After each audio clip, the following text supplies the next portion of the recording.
S S ಟಿವಿಯಲ್ಲಿ ಜಾಹೀರಾತು ನೀಡಲು ಈ ನಂಬರಿಗೆ ಸಂಪರ್ಕಿಸಿ. ಮೇಡಮ್, ನೀವು ಬಿಎಲ್ಒನಾ?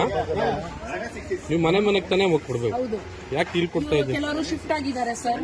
ಶಿಫ್ಟ್ ಆಗಿರೋರ್ದು ನೀವ್ ಹೆಂಗ್ ಕೊಡ್ತೀರಾ ಮೇಡಮ್? ಯಾರು ಹೇಳಿದ್ದು? ಬಿಬಿಎಂಪಿ ಇಲ್ಲೇ ಇದಾರಲ್ಲ, ಅದಕ್ಕೆ ಬಿಬಿಎಂಪಿ ಇಂದ ಯಾರು ಹೇಳಿದ್ದು ಮೇಡಮ್? ಫಾರ್ಮ್ ನಂಬರ್ 8 ಕೊಟ್ಟಿದ್ದಾರೆ ಅವ್ರಿಗೆ. ಫಾರ್ಮ್ ನಂಬರ್ 8 ಕೊಟ್ಟಿದ್ದೀವಿ. ಇವಾಗ ಹೆಂಗ್ ಕೊಡ್ತೀರಾ ಫಾರ್ಮ್ ನಂಬರ್ 8? ಕೊಡಂಗೆ ಇಲ್ವೇ ಇವಾಗ? ಇವಾಗ ಕೊಡಂಗಿಲ್ಲ. ಅಲ್ಲ, ಬಿಬಿಎಂಪಿ ಇಂದ ಯಾರು ಹೇಳಿದ್ರು? ಯಾರು ಅಂತ ಇವಾಗ ಹೇಳಿದ್ರು ಅಂತ ಹೇಳಿದ್ರೆ ಇಲ್ಲ, ಹೇಳ್ತಾ ಇದ್ದಾರೆ. ನೀವ್ ಹೆಂಗ್ ಕೊಡ್ತೀರಾ ಮೇಡಮ್? ಎಲ್ಲಿ ನೀವು ಮನೆಗೆ ಹೋಗಿ ಕೊಡ್ತೀರಾ? ನೀವು ಇಲ್ಲೇ ಕೂತ್ಕೊಂಡು ಏನು ಕೊಡ್ತಾ ಇದ್ದೀರಾ? ಮನೆಗೆ ಬರ್ತಾ ಇದ್ದೀವಿ. ಇಲ್ಲ, ನೀವು ಮನೆಗೆ ಹೋಗ್ತಾ ಇಲ್ಲ. ಎಲ್ಲಿ ಹೋಗ್ತಾ ಇದ್ದೀರಾ? ನಾನು 1 hour ಇಂದ ನೋಡ್ತಾ ಇದ್ದೀನಿ ನಿಮ್ಮನ್ನ.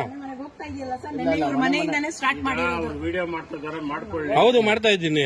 ತೊಂದರೆ ಇಲ್ಲ, ಸಮಸ್ಯೆ ಏನಿಲ್ಲ. ನೀವೇನಾಗಿದ್ದೀರಾ ಸರ್? ಕಂಪ್ಲೇಂಟ್ ಕೊಡ್ಬೇಕು.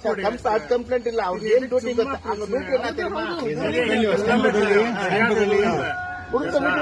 ನೀವೇನಕ್ಕೆ ಮನೆಗೆ ಹೋಗಿ ಕೊಡ್ತೀರಾ? ಏನಕ್ಕೆ ಇಲ್ಲೇ ಕೊಡ್ತಾ ಇದ್ದೀರಾ? ಏನಾಗಿದೆ ಸರ್, 1600 ವೋಟ್ಸ್ ಇದೆ. ಎಲ್ಲಾ ಕಡೆನೂ ಇದೆ ಮೇಡಮ್.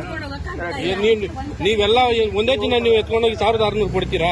ನೀವು ಒಂದಿನಕ್ಕೆ ಕೊಡೋದು ಎಷ್ಟು ಕೊಡ್ತೀರಾ ಮಧ್ಯ ಬಂದ್ಬಿಟ್ರಲ್ಲ ಮೇಡಮ್? ಒಂದ್ ದಿವಸಕ್ಕೆ ನೀವು ಎಷ್ಟು ಕೊಡ್ತೀರಾ? ಒಂದು ಮನೆ 600 ಬಂದಿದೆ ಸರ್. 600 ಅವ್ರಿಗೆ ಬಂದ್ಬಿಟ್ಟಿದೆ. ಈಗ ನಾನು 500 ತಗೊಂಡೋಗಿದ್ದೀನಿ.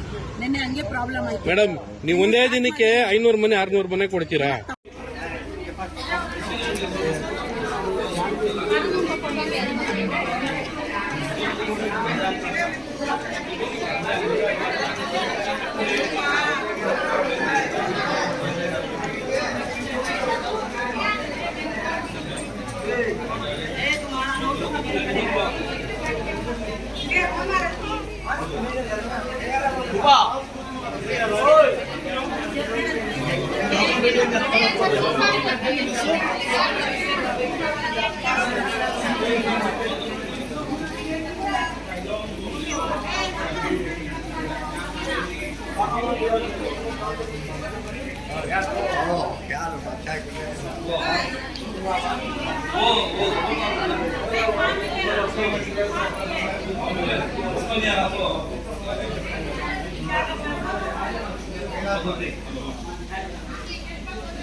ಎಸ್ಎಸ್ ಟಿವಿ ಸಿನಿಮಾ ಜಗತ್ತಿನ ಕ್ಷಣ ಕ್ಷಣದ ಸುದ್ದಿಯೊಂದಿಗೆ.